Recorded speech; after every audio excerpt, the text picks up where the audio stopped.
நீ எங்கு சென்றாலும் உனக்கான மதிப்பும் மரியாதையும் கூடும்படியும் உன் மனதின் விருப்பங்கள் நிறைவேறும்படியும் எப்பொழுதும் நான் உன்னை காத்தபடியும் இருக்கின்றேன்.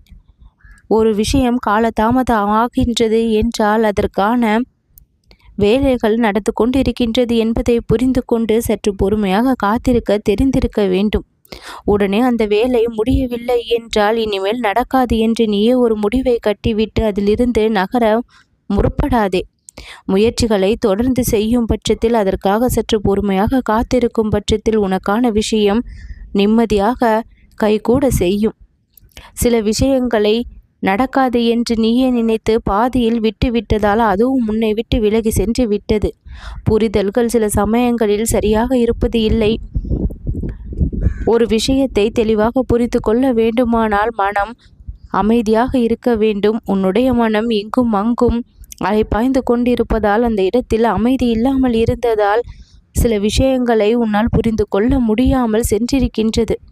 அதனால் சில பிரிவுகள் நிகழ்ந்திருக்கின்றது. நீ யாரை மனமுருகி நினைத்து கொண்டிருக்கின்றாயோ அந்த ஒரு உறவும் உன்னைதான் மனதிற்குள் நினைத்து கொண்டும் இருக்கின்றது. நீ யாரை சேர வேண்டும் என்று துடித்து கொண்டிருக்கின்றாயோ அந்த உறவும் உன்னை வந்து சேர வேண்டும் என்று தான் துடித்து கொண்டிருக்கின்றது. ஆனால் கர்மத்தின் காரணமாக சில காலம் நீ காத்திருக்க வேண்டிய நிலை ஏற்பட்டுள்ளது. துன்பத்தை கண்டு மனம் உடைந்து போய் வாழ்க்கையின் விரக்தி நிலையை இப்பொழுது நீ எட்டியுள்ளாய். அலட்சியமாக சில உறவுகளை நினைத்ததால், சில விஷயங்களை நினைத்ததால் இன்றளவும் அது கைகூடாமல் இருந்து கொண்டிருக்கின்றது. நடப்பது அனைத்தும் நன்மைக்கு என்று எடுத்துக்கொண்டு உன்னுடைய கடமைகளில் நீ கவனம் வை. உன் மீது கவனம் வை. உன்னுடைய நலனும் முக்கியம் என்பதை தெரிந்து கொள். உன்னுடைய ஆரோக்கியம்தான் உன்னுடைய வாழ்க்கைக்கு மிகவும் முக்கியமான சொத்து. அந்த சொத்தை எப்பொழுதும் நீ இழந்துவிடக்கூடாது. எல்லாம் இருந்து ஆரோக்கியம் இல்லை என்றால் எதையாவது அனுபவிக்க முடியுமா? எல்லா பலத்தை காட்டிலும் உடல் பலமும் மனபலமும் வாழ்விற்கு மிகவும் முக்கியம். நீ விரும்பாத விஷயங்கள் தற்சமயம் உன் வாழ்க்கையில் நடந்து கொண்டிருக்கின்றது. விரும்பிய விஷயங்கள் நடக்கவில்லை. இதனால் நீ கலக்கமாக இருக்கின்றாய். பாவத்தின் பலனையும் அனுபவிக்க வேண்டிய நிலை ஒவ்வொருவருக்குள்ளும் இருந்துதானே ஆக வேண்டிய நிலை இருக்கின்றது. புண்ணியத்தின் பலனையும் நீ அனுபவித்தே ஆவாய். பாவமும் புண்ணியமும் கலந்ததுதான் இந்த வாழ்க்கை. எல்லாவற்றையும் கடக்க தயாராக வேண்டும். இன்பமானாலும் துன்பமானாலும் அதை அனுபவித்து கடக்க வேண்டிய நிலை அனைவருக்கும் இருக்கின்றது. உன் மனதின் எண்ணங்கள் எல்லாம் அறிந்த நான், நீ எதை நினைத்து வருத்தப்படுகின்றாயோ அந்த விஷயத்தில் நான் உனக்கு சந்தோஷத்தை நிச்சயம் பெற்று தருவேன். உன் வாழ்வில் நன்மையை நான் நிகழ்த்தி காண்பிப்பேன். எதற்காகவும் காரணத்தை தேடிக்கொண்டு இருக்காமல் உனக்கான வேலைகளை நீ சரியாக செய்ய வேண்டும்.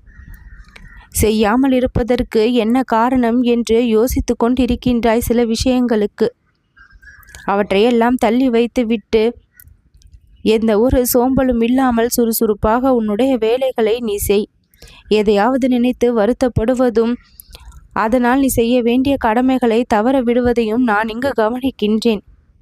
உன் வாழ்க்கையில் நீ முன்னேற முயற்சித்தால், உன் வாழ்க்கையின் மீது கவனத்தை நீ வைக்க முயற்சித்தால், உன் மீது கவனத்தை பிறர் தானாக திருப்புவார்கள். உன்னுடைய மனக்குமுறலை மனக்குறையை எல்லாம் நான் அறிந்திருக்கின்றேன். நிம்மதியை தொலைத்து மகிழ்ச்சியை தொலைத்து இப்பொழுது வாடிக்கொண்டிருக்கும் உனக்கு அந்த நிம்மதியையும் மகிழ்ச்சியையும் அளவில்லாமல் கொடுத்து எல்லையில்லாத இன்பத்தை கொடுத்து நான் உன்னை வாழ வைப்பேன்.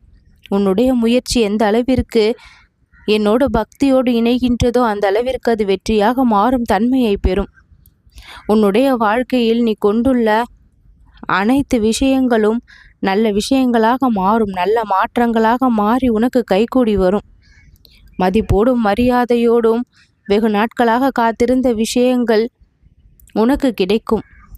கூடிய விரைவிலேயே உன் வருத்தங்கள் எல்லாம் காணாமல் போய் உன் மன விருப்பங்கள் எல்லாம் தானாகவே நிறைவேறும். நல்லது நடக்கும்.